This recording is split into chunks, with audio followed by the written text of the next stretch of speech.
Meskipun ada kemajuan yang signifikan dalam logistik melalui udara dan darat, kapal peti kemas tetap menjadi pusat industri angkutan barang global, dengan sekitar 6.000 kapal yang beroperasi di dunia sepanjang tahun. Dalam beberapa tahun terakhir, kapal kontainer ini memiliki ukuran lebih dari 2 kali lipat dengan ukuran terbesar yang mampu mengangkut hingga 24.000 unit atau TEU dalam satu kali pengiriman.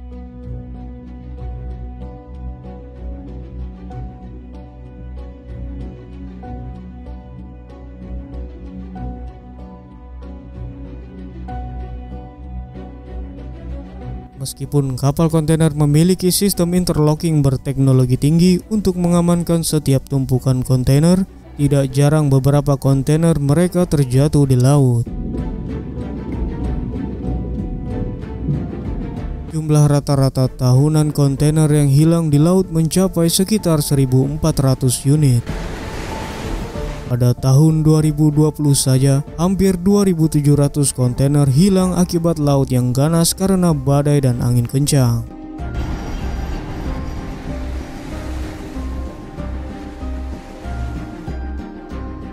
Karena hal ini, banyak perusahaan kontainer yang mengalami peningkatan denda dan premi asuransi yang lebih tinggi.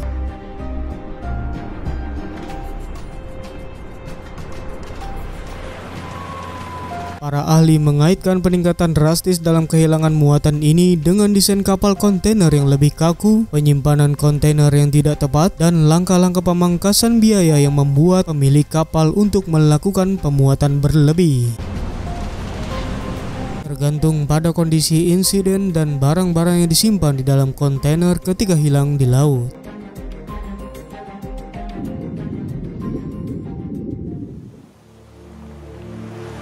Meskipun semua kontainer diasuransikan, kehilangan barang yang dikapalkan selalu menjadi resiko pemilik kargo.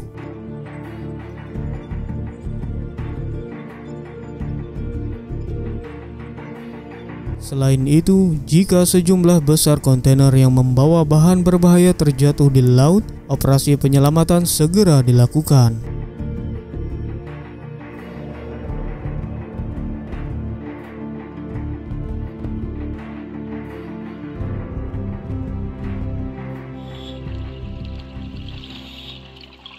Operasi penyelamatan seperti itu biasanya direncanakan dengan matang. Kapal salvage khusus perlu kembali ke lokasi di mana kontainer hilang.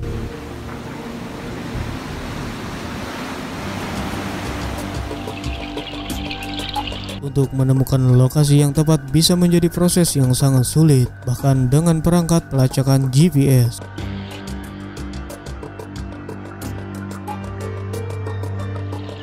Kondisi cuaca buruk di laut juga dapat memperlambat prosesnya, terutama saat terjadi badai ombak dan angin kencang.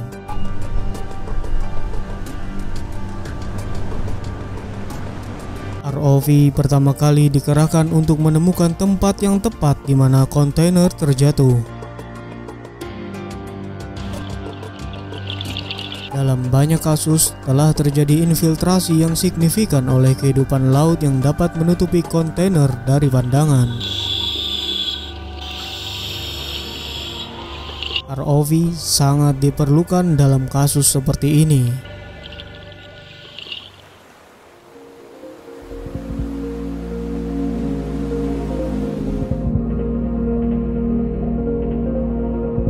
Kemudian ROV akan mendekati kontainer dan menggunakan lengan berteknologi tinggi.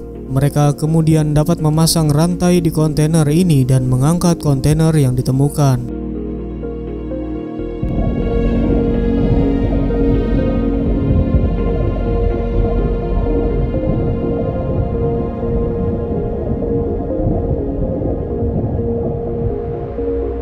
Namun demikian, prosesnya bukan berarti tanpa kesulitan.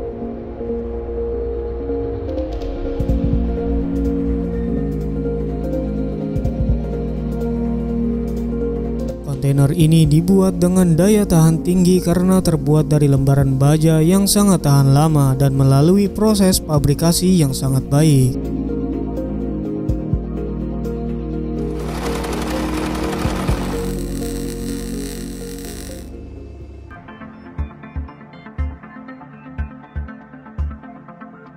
Mirip dengan karton bergelombang, lapisan ini dilipat satu sama lain beberapa kali untuk membentuk dinding yang kokoh.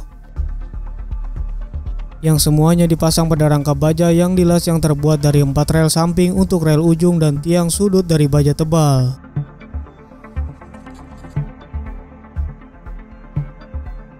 Bagian pintu merupakan salah satu rintangan yang paling berat karena terbuat dari baja tebal dan memiliki palang pengunci untuk mencegah pencurian barang selama transit.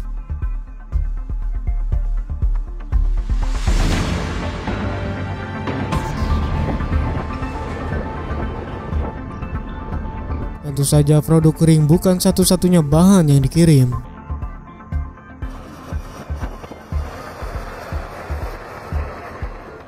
Selama bertahun-tahun, kontainer pengiriman yang berada telah dirancang memenuhi kebutuhan yang lebih spesifik. Bulk container menjadi tempat yang lebih sering digunakan di atas kapal pengiriman.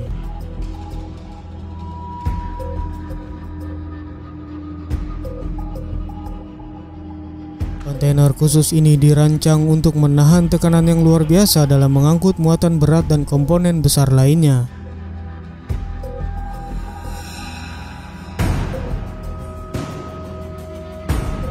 Ada juga kontainer kargo cair yang memiliki desain tangki dan rangka yang terintegrasi untuk memfasilitasi pengangkutan gas dan cairan.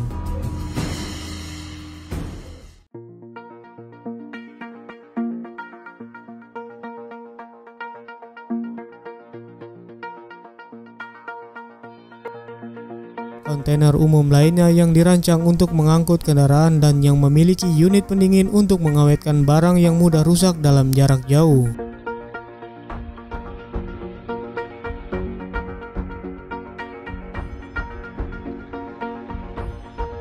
Sebagian besar kontainer pengiriman dirancang untuk dipindahkan dari kapal langsung ke platform truk muatan.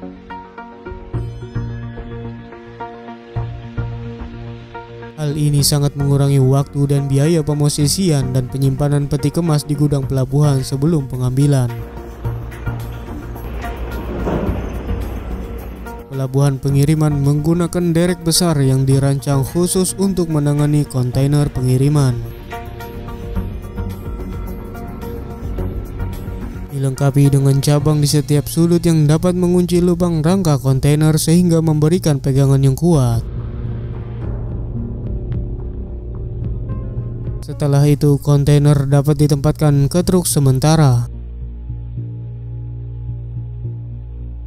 Mendorong kontainer yang dibongkar ke bagian dermaga yang sesuai untuk penyimpanan.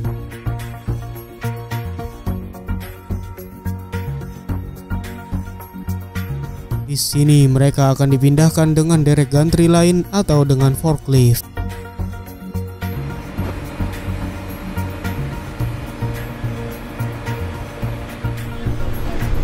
Setelah perjalanan lautan dari kontainer-kontainer ini berakhir, perjalanan yang jauh lebih rumit di darat dimulai.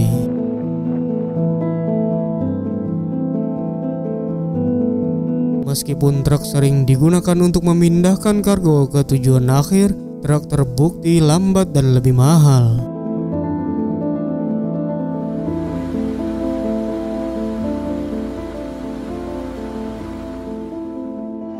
Kereta kargo di sisi lain jauh lebih disukai.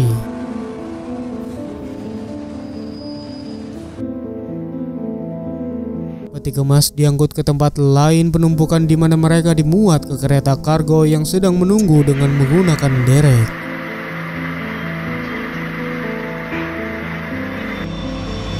Kereta api tidak hanya bergerak lebih cepat daripada truk.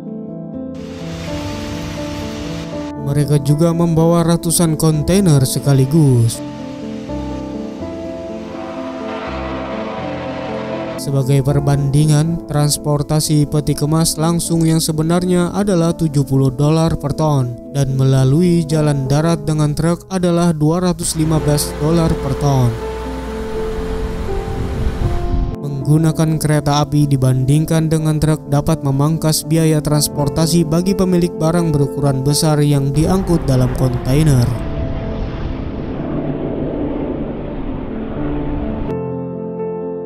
Transportasi kargo dan kontainer besar baik di darat maupun di laut telah menjadi sarana yang sangat umum di seluruh dunia saat ini. Meskipun ada bahaya yang dihadapi di laut, transportasi laut tetap menjadi sarana paling efektif untuk memindahkan kargo dari satu wilayah ke wilayah lainnya.